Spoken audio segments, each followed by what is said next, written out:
একদিকে রয়েছে আমার পরিবার, আর একদিকে সে। আমি কাকে ছেড়ে কাকে বাঁচব? আমার পরিবার যে আমাকে ছোট থেকে মানুষ করেছে, এত বড় করেছে, আমি তাকে বাঁচবো? নাকি যে আমাকে নিয়ে ভবিষ্যতের স্বপ্ন দেখেছে, যাকে নিয়ে আমি ভবিষ্যতের স্বপ্ন দেখেছি, যাকে নিয়ে আমি ভবিষ্যতে সংসার করার প্ল্যান করেছি, তাকে বাঁচবো? আমি তো এখন এত দোটানার মধ্যে পড়ে গেছি যে মৃত্যু হলেও আমি মনে হয় বেঁচে যেতাম। আপনিও কি এরকম সমস্যার সম্মুখীন হচ্ছেন? আমি ডেফিনেটলি বলছি, এরকম সমস্যার সম্মুখীন প্রায় 90% রিলেশনশিপে পার্টনাররা হয়ে থাকে। বিশেষ করে মেয়েদের ক্ষেত্রে এই প্রবলেমটা বেশিরভাগ ক্ষেত্রে হয়ে থাকে। তো আজকে এই প্রবলেম সলিউশন নিয়ে আলোচনা করব। সবার পার্সপেক্টিভ, সবার মতামত আলাদা হতে পারে, কিন্তু আমার যে মতামত এবং আমি অনেকের ক্ষেত্রে এই মতামতটা নিতে দেখেছি, সেই মতামত আমি আপনাদের সাথে শেয়ার করব। আশা করি আপনাদের এই ভিডিওটা দেখার পর এক ফোঁটা হলেও বুঝতে পারবেন যে আপনি কোন জিনিসটা বেছে নিলে আপনার ভালো হবে। পরিবারকে বেছে নিলে ভালো হবে, নাকি আপনার পার্টনারকে, যার সাথে আপনি ভবিষ্যতে থাকার প্ল্যান করেছেন, তাকে বেছে নিলে ভালো হবে। তো চলুন ভিডিওটা শুরু করুন। ভিডিওটা শুরু করার আগে একটাই রিকোয়েস্ট করব, যদি চ্যানেলটায় নতুন হয়ে থাকেন তাহলে চ্যানেলটা অবশ্যই সাবস্ক্রাইব করবেন।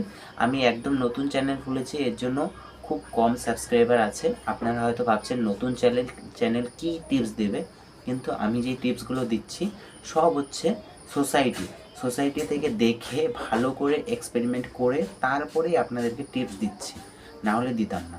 তো আজকের এই ভিডিওটা আমি আশা করি 90% মানুষের প্রবলেম সলভ করে দেবে এবং 90% মানুষকে এই ডিসিশন নিতে সাহায্য করবে যে তার কি বাছা উচিত, পরিবার অথবা ওর পার্টনারকে।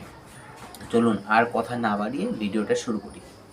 তো দেখুন, আপনাকে আমি একটা গল্পের মাধ্যমে অথবা একটা উদাহরণের মাধ্যমে বোঝাই। দেখুন, একদিকে আপনার পরিবার, যে কিনা আপনাকে ছোটোবেলা থেকে মানুষ করে আজকে এই পর্যন্ত নিয়ে এসেছে। আর একদিকে আপনার পার্টনার, যার সঙ্গে আপনি সারা জীবন থাকবেন, বাকি সময়টা থাকবেন। দুজনই ইম্পর্টেন্ট রোল প্লে করে।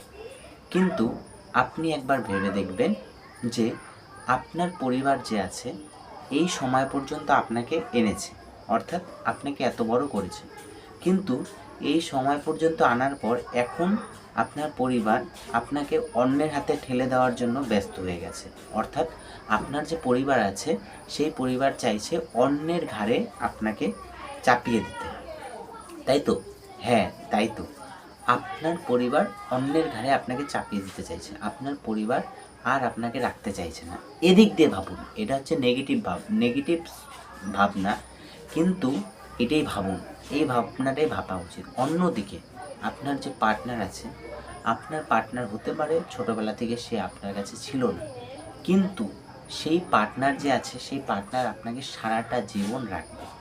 সারাটা জীবন সে আপনার জেদ, আপনার রাগ, আপনার অভিমান সব বুঝে সে আপনার সাথে থাকবে। আরে আপনি তো বুঝবেন না আপনার সঙ্গে কাকে ভালো মানাবে, কাকে ভালো মানাবে না। পরিবারের মানুষ কী চায়? পরিবারের মানুষ চায় আমার মেয়েকে বা আমার ছেলেকে একটা ভালো পরিবারের সঙ্গে বিবাহ দেব। ভালো পরিবার অর্থাৎ যার ইনকাম সোর্স থাকবে অনেক। এখনকার দিনে ভালো পরিবার বলতেই বোঝায় যার ইনকাম আছে, যার জব আছে, যার বড় ব্যবসা আছে, অন্য কিচ্ছু বোঝায় না। এখনকার দিনে সাকসেস মানেই টাকা, অন্য কিচ্ছু না। আজকে আপনার পার্টনার, যার জন্য আপনি আপনার পরিবারকে, আপনি দোটানার মধ্যে পড়ে আছেন যে তাকে বাঁচব না ওকে বাঁচব, সে যদি, আপনার পার্টনার যদি আজকে বড় ব্যবসায়ী হতো কিংবা বড় একটা জব করতো, তাহলে আপনার পরিবারে কোনো সময় তাকে নিয়ে কোনো রকম প্রবলেম হতো না, তাকে মেনে নিত, অনায়াসে তাকে মেনে নিত এবং কোনো রকম প্রবলেম না করে তাকে আপনার সঙ্গে বিবাহ দিয়ে দিত। কিন্তু যেহেতু আপনি যাকে বেছে নিয়েছেন, আপনার পার্টনারকে বেছে নিয়েছেন, সে কোনো কাজ করে না, সে এখন কাজ করতে পারছে না, সে সবেমাত্র পড়াশোনা শেষ করেছে বা সবেমাত্র কোনো কোর্স শেষ করে এখনও সে পড়াশোনা করছে বা কোনো একটা জবের জন্য খাটাখাটনি করছে। তো আপনার পরিবার তার সঙ্গে আপনাকে বিবাহ দিতে চাইবে না, কোনোভাবেই দিতে চাইবে না। কিন্তু আপনি জানেন যে সে আপনাকে কতটা ভালোবাসে। আপনার পরিবার যাকে আপনার সঙ্গে দিতে চাইছে তার সঙ্গে আপনি এমনও হতে পারেন সারা জীবন সুখী থাকবেন না, এমনও হতে পারে।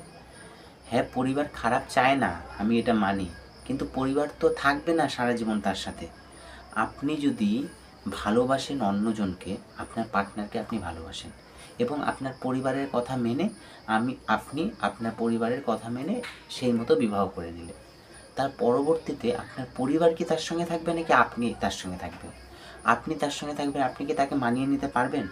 কিছুদিন মানিয়ে নিলেন, কিছুদিন হাসিমুখে থাকলেন, তারপর কি হবে?